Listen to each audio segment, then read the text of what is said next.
Nigerians have actually been adjusting for a very long time. So if you check the trajectory of Nigerians and how we are purchasing pattern or our cost of living and how we've been able to survive successive periods, like during the previous administration, we'd see that it was mostly a blame game of the past administration, and it seems the same pattern happening with the current administration. But then, if you should put Nigerians in this mix, you see that Nigerians have actually survived. Nigerians are actually, in fact, I doff my hat to Nigerians.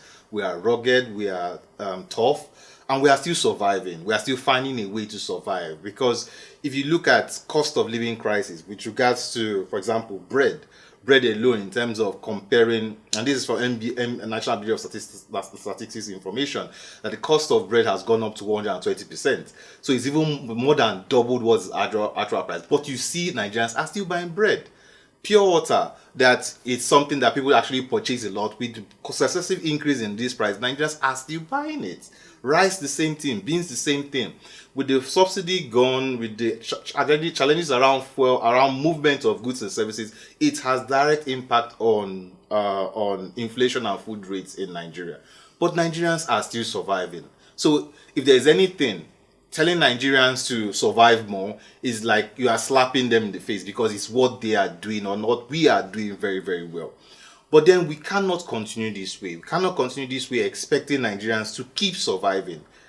What would you tell the man that has to think behind, the family that has to think behind purchasing a loaf of bread or buying drugs for his child? What would you tell to a lady that has to think about her next rent? Where is her next rent coming from if she has to consider the amount of money she has to spend for food? People actually weep going to the market these days. So it's clear you cannot continue telling Nigerians to keep surviving.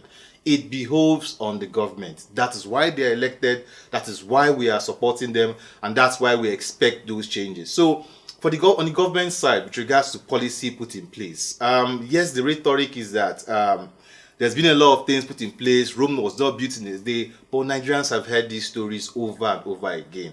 Nigerians would like to see, what's the low-hanging fruit? What are the low-hanging fruit? What are the things that government can put in place that would have visible changes? And I'll give you an example of one. I think there is need to now start moderating in terms of cost of goods.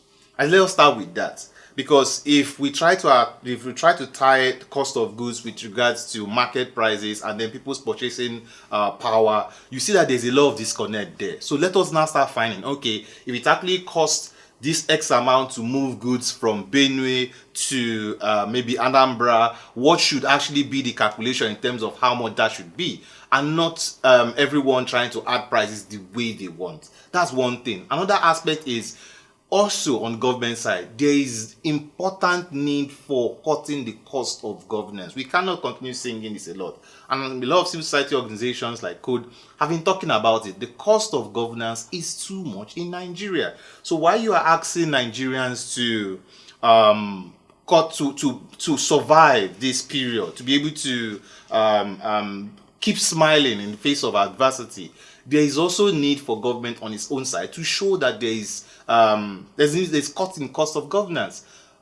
If you check the amount of things, for me, I think things are going on as business as usual.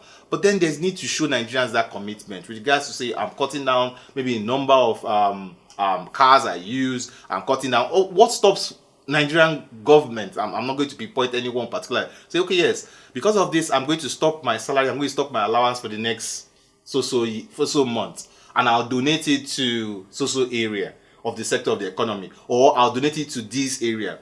So these are some maybe things that they could do. And last but not the least, with regards to the whole issue of palliative, the issue of giving certain monies, I think Nigerians should also understand that there are better ways to do things. You cannot continue the old system or method of saying, okay, we have earmarked certain number of people to give money, and you expect that would create a dent in the number of hunger, the number of unemployment, on the way Nigerians actually feel. It's actually difficult to do it. In fact, I was looking at a study that said that in rural area, most times, there is what they call urban poverty. So urban poverty in Nigeria is actually higher than the rural areas. So you have people in the rural areas that could actually maybe, they could have from their plants, they could have from their farms, and have something to eat. But what they want is maybe a little amount of money to do other things. It exists, but in urban areas it's higher. So if you start saying that, okay, you are trying to roll out cash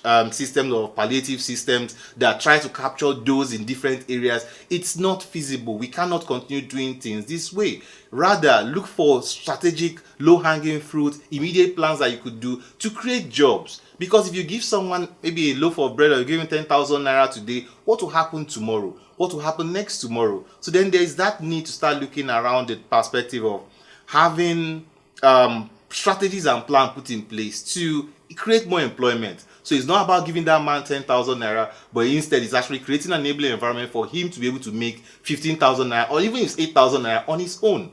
That's what government needs to look at, and look at those immediate things. Because if you don't start handling immediate things, or things that Nigerians can see visibly and tangibly, we are having a problem on our hands.